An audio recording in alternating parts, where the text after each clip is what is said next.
This is the Omnipod 5.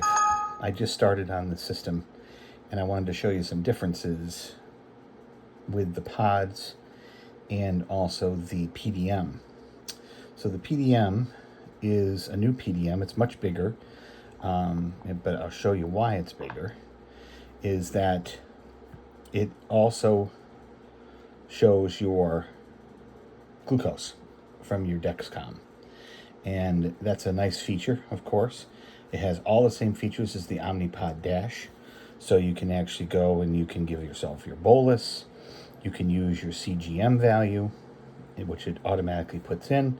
And you can actually go ahead and give yourself a bolus.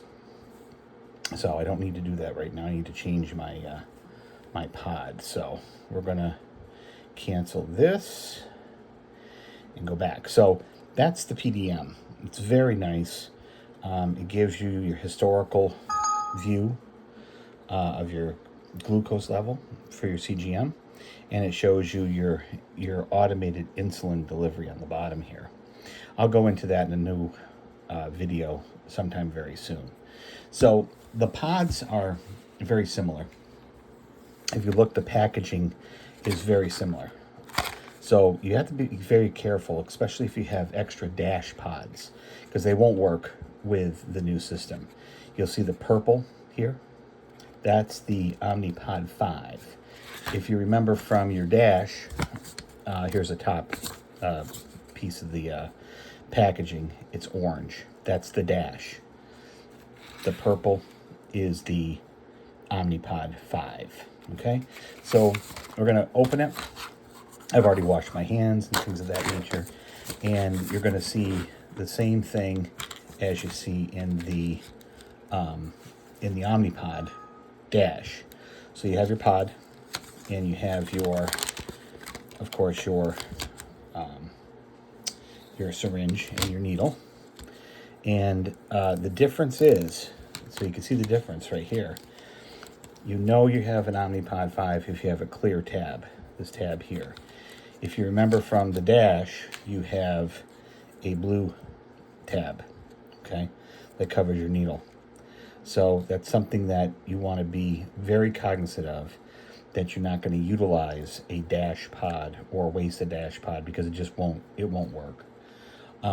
So the same thing happens where you are working with your pod. You're going to fill with insulin, room temperature.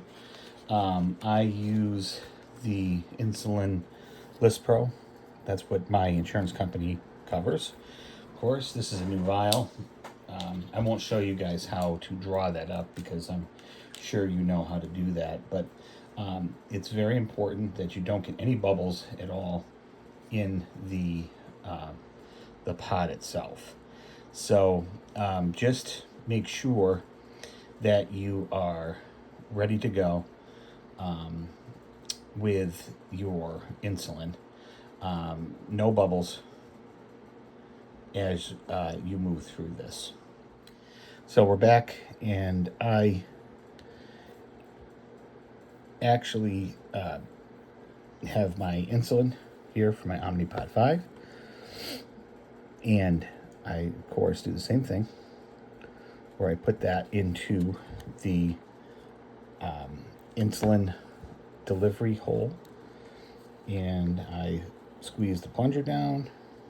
I put 200 units in. Hear that beep? That beep is, it knows that your pod is full to the 85 units that it's supposed to hold, and it is ready to go.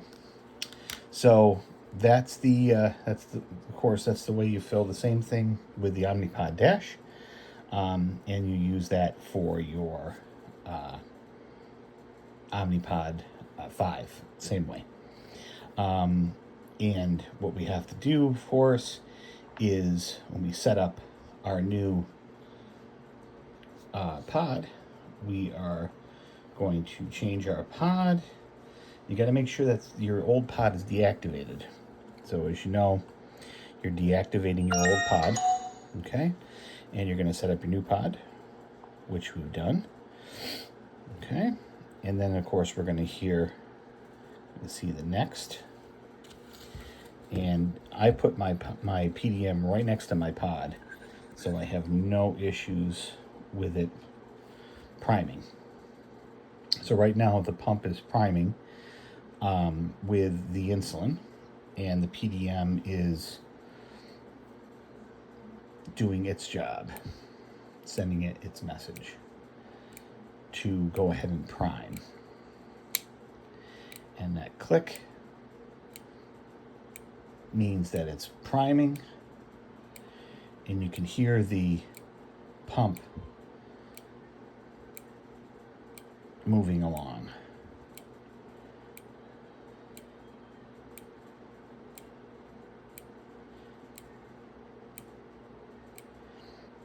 Takes a little time, so you have to be patient.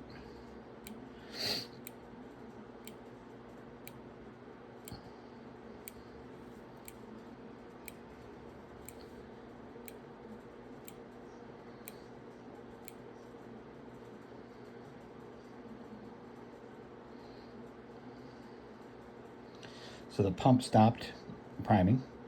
So your PDM is still communicating, so giving it all the instructions. Now you're ready to go.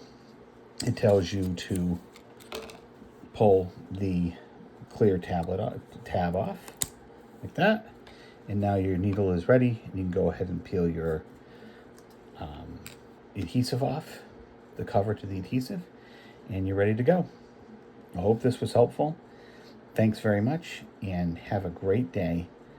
If you thought this was helpful, please like and subscribe. Thank you.